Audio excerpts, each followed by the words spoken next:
Hi, welcome to the video. I want to keep up with the videos from the Olympiad as much as I can. I wanted to shoot more content maybe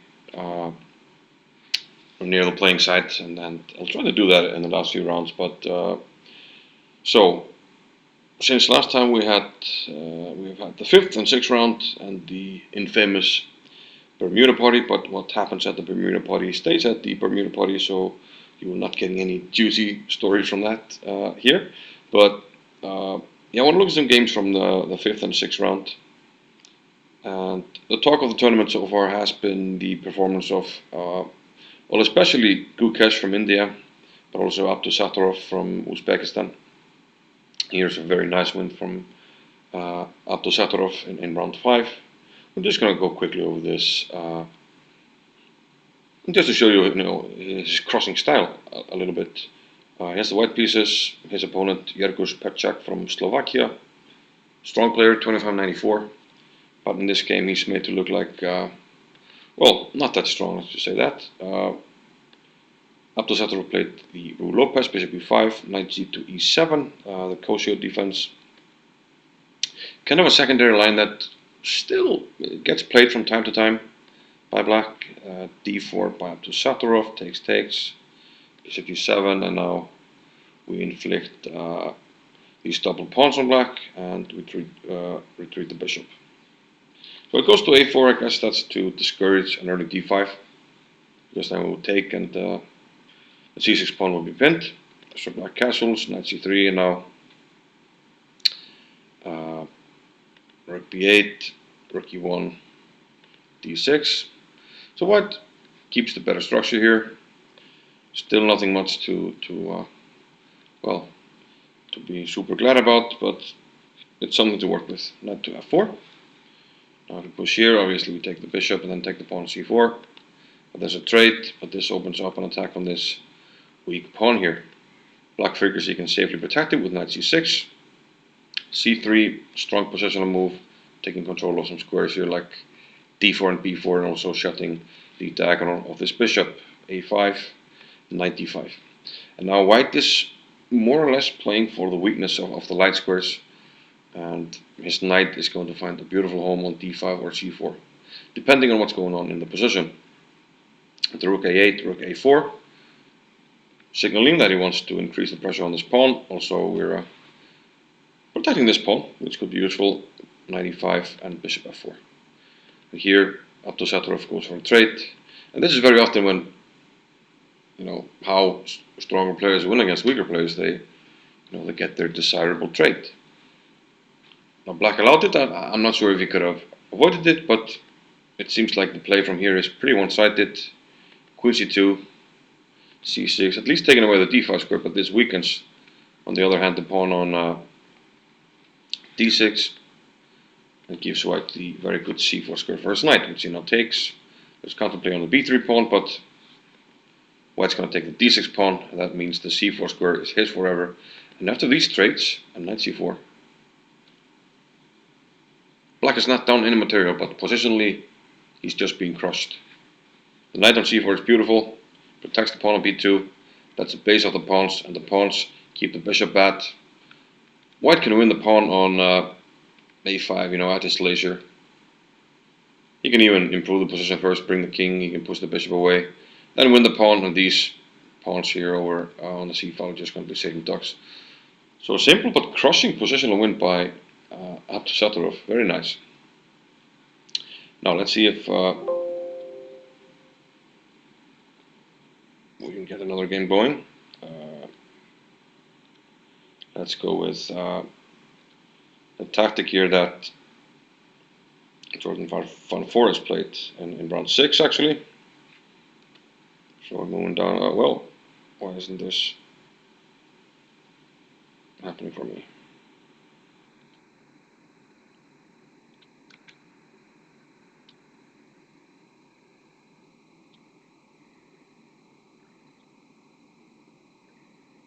Okay, sorry.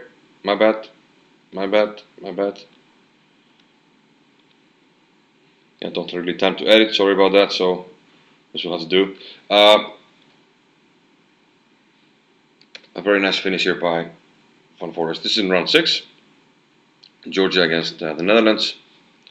And we see that we have this menacing pawn, and we'd love to get the queen in here, but at the moment it's adequately protected by the queen and the rook. But Van Forest found a nice tactic to, well, deflect both the queen and the rook. He took on c4.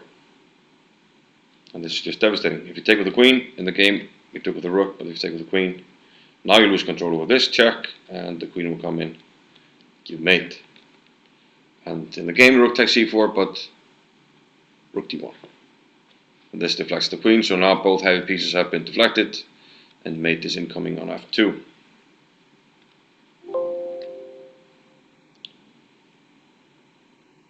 Moving on. Let's try to keep, round 5. This was a funny example. I was walking around the playing hall, and I come towards this match, Wales against North Macedonia.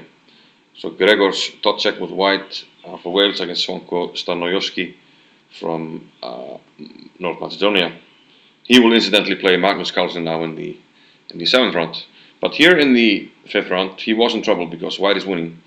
And he's playing all the right moves. Bishop c4 check, and this pushes the king to the back rank, and rook d2. And white is just completely winning. His team has done his job. It's a lower rated team. They managed to draw on board 2, 3, and 4. So he is in prime position to get a very big win for Wales, an upset. Many moves to win here. I quite like knight f5 when you're simply threatening the mate on d8, and you'd have to give up the rook here, and then you just completely lost. And we still have this passed pawn. But instead, he played c7. And as he played it, his opponent immediately played bishop e1. And I realized, he effed up pretty badly there. And I saw the captain of North Macedonia, and he was almost couldn't contain himself. He was like this.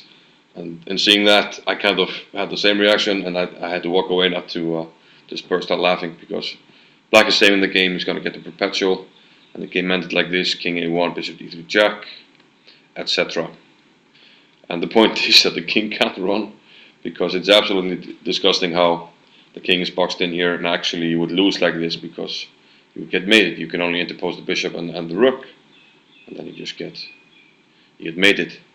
So a nice save there by North Macedonia in the match against Wales. I thought this was pretty cool tactic, and shows the drama that sometimes happens. Also like this attack by Itanipuya.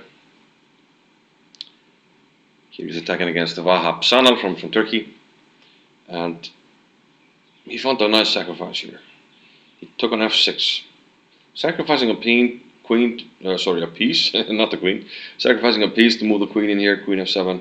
Now if you don't interpose, I will take on f6, and I won material, so bishop d7, and now knight f5. And your choice is to take it, or allow me to take on e7, which is not a good choice. So takes, pawn takes, and now we're in deep trouble because f6 is coming. And there's not much you can do about it. King h8 will be met with f6 as well, and rook g8, queen g6, and then f6, opening up this diagonal, and the mate is unavoidable. e4, bishop takes e4, and Itanipuya won. I think that about does it for round 5, except for this very nice finish by David Navarra. He's playing against Dambozuren Batsuren from Mongolia, and his opponent resigned after his next move.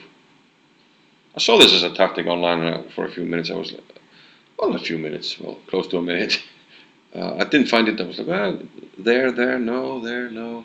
But then, well, I guess if you're frequently on Reddit, the subreddit for chess, the queen sacrifice is always nice. And black resigned. He's going to get mated, a really nice mate, knight g5, and then h7 mate. Pretty cool. Finally, I'm going to quickly look at, well, the star of the tournament thus far, Gukesh, and his crushing 6th round win against Gabriel Sarkisian. So Gukesh at white opened with d4, And we had a rook goes in, queen a4, knight c6, castles, bishop to d2, takes, bishop retreated, queen retreats, and e5. Black is trying to free up his position. And here we have a sort of first interesting moment. Gukas takes with a g-pawn, indicating he wants some dynamic play. You know, he's getting more points in the center, more influence. Like when you move f4, you're controlling a lot of squares. And he's going to castle queenside, so he's going to use the g-file to attack. And indeed he did. Rook a to g1. Black goes for counterplay, knight e4, takes and f takes. And we see the dynamic potential of the white pawns here coming off the board. And that's exactly what happened. f4, a5, e5. With tempo, bishop has to move, and now we prepare to double on g-file, which happens. Of course, you can't take the bishop because take on g7, and then I mate you because of the queen on c2, g6, trade, and he just keeps on going.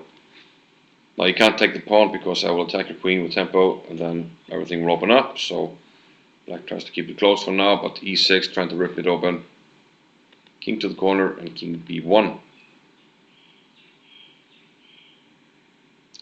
After g takes f5, another nice move by Gukas. He took on b4, bishop takes b4. And this is simply to clear the second rank for the queen. Triple on g-file. It's a famous game, Sokolov, Kasparov, where tripling on the g-file was devastating, and it was also in this game. Took with the queen. If he takes with the pawn, similar to what happened in the game, we'll play queen c2, I guess. Just mate here. You can't really defend it unless with the queen, but if you do, I'm going to hit you with e7, and you're going to lose control of the 8th rank. Might be able to play rook g6, I'll take on f8, and we should be winning. Might be something stronger, but I figure this is probably the best way. Maybe we can even take on f7. No. But okay, they should be winning, but queen takes, you play queen c2, which allows the queen trade. And well, black has to go for it. Mate on g8 is incoming, so it goes for the queen trade. But now this trump the e pawn, e7, and then we can sacrifice a rook on g8 to queen with tempo. And after all this, he ends up with a queen against rook and a bishop, and the rook and the bishop don't cooperate very nicely. So black's chances of setting up a fortress here are not very high. We have some checks, and then Gukas takes a pawn,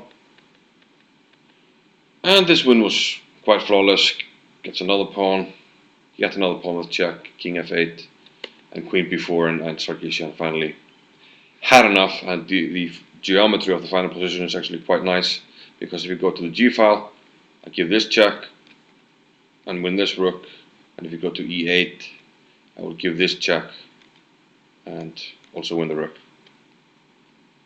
So very nice win. So these are some more highlights from round 5 and 6. Hope you enjoyed them. Now it's off to the 7th round, and hopefully see you soon. Thanks. Bye bye.